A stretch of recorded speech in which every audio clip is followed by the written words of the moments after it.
with the stand-up is Brian Schmidt. Oh, nice crowd tonight. Thank you, Joel. Thank you, Cindy. Oh, it's nice to be in Arizona. I drove here from Chicago in my car. I have a 74 Vega DeVille. Nice car, I'll tell you why. I get a kick when I see a guy like an 85 Cadillac try to challenge my 74 Vega to a parking space.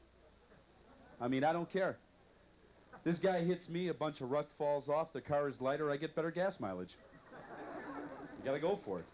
You gotta be careful if you're out there drinking and driving tonight, because the cops are out there waiting for us specifically. They love to pull over people driving like, sort of driving by Braille. I always like to see a drunk try to talk his way out of a ticket with a cop, you know. So I was looking for you. You better have these streets fixed, officer. This white line was going like right over to a tree. Are there any spider webs on my tongue? Oh, it tastes like it. What? You want me to walk the line? Can I just sign it? yeah, I love police officers' voices. They're so masculine. Real machismo, real, stop, police! As soon as you hear that voice in your car, it's like...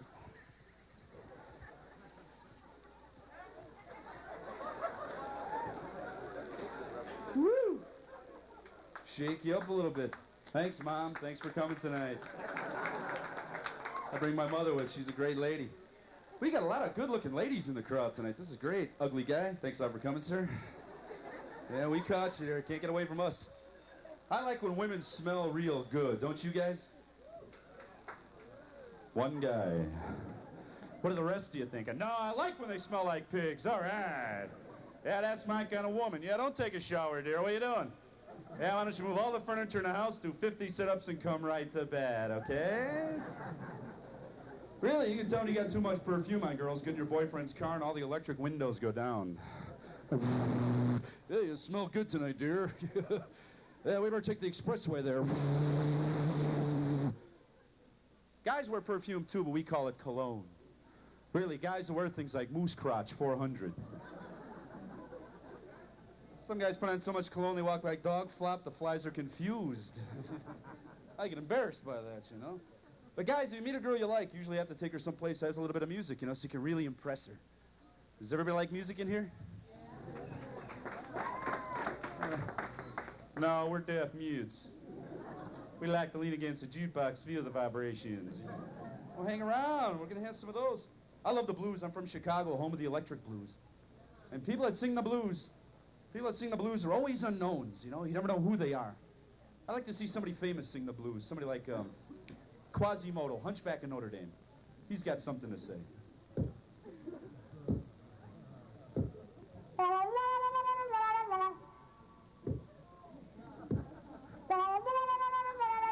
I got a hump on my back. Can't wear clothes off the rack.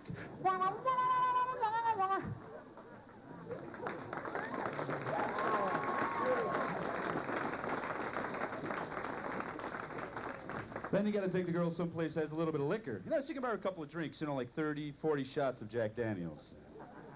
Loosen up that a little bit, you know. In fact, do we have any mothers in the crowd tonight? Anybody that's a mother?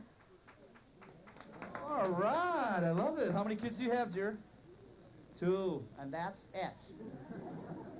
That's great. Do you give your children a lot of advice? See, because advice changes as kids get older. You know, when kids are 18, advice is very philosophical, very like, well, you better not do that because it's illegal, it's immoral, you get arrested, it's not good for you. You know, when they're 3, advice is like, don't. Sorry, Ma. Because you have to have a good sense of humor when you get older, because kids will always ask you the craziest questions. Yeah, Grandpa, like, how come you walk into walls? Yeah, you'll find out. Oh, kids are not stupid. I mean, they figure things out. They figure things like punishment out. Like, if you're going to put them to bed without dinner, they figure that out. Yeah, Ma, like, what are we having for dinner tonight? Liver and onions. Well, here's my report card. You know, can I go to bed now, please? No way, we're gonna make you eat the liver and onions with nothing to drink. Oh! In fact, all mothers have to go to school to learn this one bit of advice. Never, ever, ever leave this house with dirty underwear on. That's in case you get in a car accident. That lady's right. I can just see somebody get in a car accident, right? Lose both arms, both legs, ambulance comes. Wow, wow, wow, wow. The guy's hot body, that was quick. He's over here. We better, whoa, back off. This guy's got dirty underwear on. Woo, move him over on the side of the road, let him die. Woo. And mothers always give you those curses, too, when you're growing up. You know, I hope one day you have a son just like you. No way, I'll drown that son of a bitch. That kid'll go down like a rock, you know. Because my brothers and sisters and I, we left home about 12 years ago. And my mother couldn't wait for all of us kids to leave the house so she'd have a nice, clean house. Until she found out she was the slob. It sort of works out that way.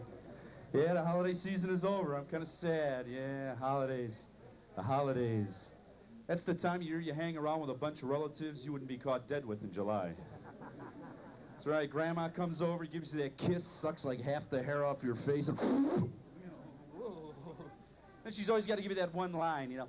I remember when you were this small. It's okay, Graham, I remember when you were this tall, okay? And Thanksgiving was never my favorite time of the year, and I'll tell you why. That's because when all the adult relatives came over to my house, they all got to sit at the big table. Right? And we get the little TV dinner tray in the damn basement, watching the black and white television with no horizontal hole. Last year, I'm 27 years old. I still get this little TV dinner tray in the damn basement. I'm like, come on, some of you people, die, will ya? I want to move up to the big table. Let's go. I want to eat in the majors. Come on. Well, my grandfather's got no teeth. Takes the food, puts it in his pocket, chews it with his dentures, you know, and then takes it on swallow. At least I can chew above table level. I figure I have something on him, you know. Doesn't always work. Hey, did we all finish our Christmas shopping? Yeah, I know it's a little early. That's okay, that's okay. Did you ever get a Barbie doll for Christmas, dear? Yeah, yes, you did. I bet you did. My little sister used to have a Barbie doll. She used to have a Ken doll, too. And my brother and I, we used to torture the Ken doll. Ooh, that was great fun, you know? Put the Ken doll in one hand, the Barbie doll in the other hand, just bring them real close together. Whoa! Nothing tonight, Ken. Whoa, whoa, whoa. See Ken's arms go up. Aw, please. I used to pull off Ken's head and make him look at his body. Not so good, huh, Ken? Get out of here. I've been saving my money lately. I want to go on vacation. I don't know. 3 things kill my bank account. Credit, drugs, and drugs on credit. Tears my bank account right up. You've been a fabulous crowd. Thank you very much. Good night. With me tonight is Brian Schmidt, one of the leading comedians across the country. Good promo, right? Basically, you're out of Chicago, that you have in-laws. Oh, yeah. Yeah, I was just visiting the in-laws for a little while, you know, scarfed down some good food, you know, because my wife don't cook so good, but my mother-in-law cooks good. So what's it like in Chicago doing comedy? Cold. All year round? Oh, yeah, just about. No, summertime is more. No, it's real nice. It's, you know, we get a lot of comics, and there's a kind of a, you know, camaraderie between all. And, Mark Mull being one of them, is he considered, he's a national person, but I mean, people look at him as a local boy in Chicago? Geez, I don't think so. I think he just comes to Chicago to make money. That's basically it, you know. So what type of show is that for the viewers that don't know? Well, it was a stand-up show. We had 4 or 5 different stand-up comics come on there and, you know, do their thing. We had a guitar player come on there and sing some funny songs. We had a comic magician. And some of us went up there and told our jokes. And it worked out real nice. It was a real good, fun time. So what's it like traveling on the road doing comedy?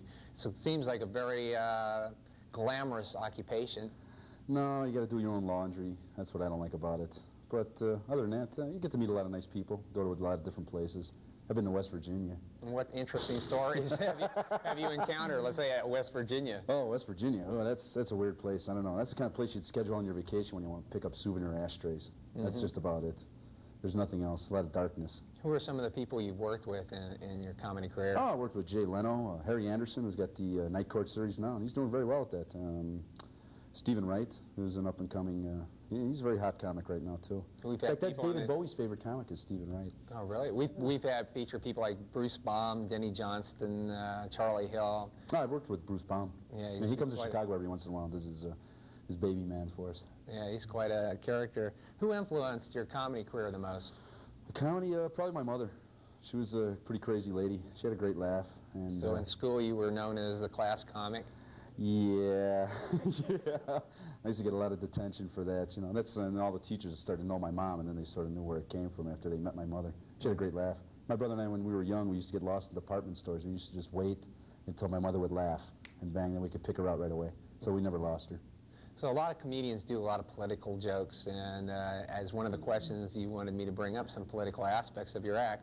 I don't do any political jokes, really. None at all? No. See, because you know, what bummed me out was like, you know, when Richard Nixon, you know, took the big fall there. But a lot of people think he wasn't punished, but he was. Every Halloween, the most popular selling rubber face mask is Richard Nixon's face. Yeah, I've seen people selling flowers dressed as Nixon. Oh yeah, that's real Kissinger. Popular, man. People just put on his face, jump out of dark corners. Oh man, he's back. That would just freak you out. One of the big things in comedians is their television pilot is coming up, and they want to stick around. Anything coming up in your career? Yeah, I'm writing a book right now of comic essays, and hopefully that should be done probably within the next 6 or 7 months, and we'll see if we can get somebody to publish it. So that'd be fun. You know, it's sort of like my adventures traveling around the country as a comic. And you've been featured all week at Seekers Comedy Club. How did you go about finding that there was a club called Seekers? Well, the owner of Seekers, the guy that owns it, owns a club in Chicago that I work for him up there. So when he came down here and opened up the club, it was kind of easy. You know, you just have to get in touch with him by phone. And since he already knew me, it was real easy. It was no problem. So comedy's very big in Chicago. Oh, it's big everywhere. I mean, is comedy Zany clubs are still open. around in Chicago? Oh yeah, Zany's. You know Zany's? Yeah. Oh, well, yeah. I'm originally from Indianapolis, so I'm yeah. Chicago. That's a big city. Yeah, it really is. Was 10th largest, then it went down like 15th or something. Well, Chicago used to be second. I think it's like third, and I think LA took them over. So, what the heck, we're all going downhill, you know. And Zany's has got one in Nashville, too, that they've got. Yeah, I heard about that. That's a real fun one, man. I met some country music stars there. Johnny Lee, that was Bobby Goldsboro. That was, that was a lot of fun. So where do you get your material in comedy? Where do you draw from? Oh, just, you know, things that happen to me. You know, just, you know, things that happen to me in my life, you know, when I'm traveling around and, you know, like getting pulled over for drunk driving or something like that. Not that it really happened to me. No, you know. Are you like Alan Stevens, pull out your mobile card instead of your driver's license or something? That happens a lot. Well, thanks a lot, Brian, for being a part of the show. Oh, and, thanks. It was a good time working here. I dig this candle, man. It's isn't that kind of a fun thing. This came from South Dakota, by the way. It's one of our ancestors. It really looks like an old comedian I used to work with. Leonard Barr. How are you, Leonard? That was good. We'll be back right after this.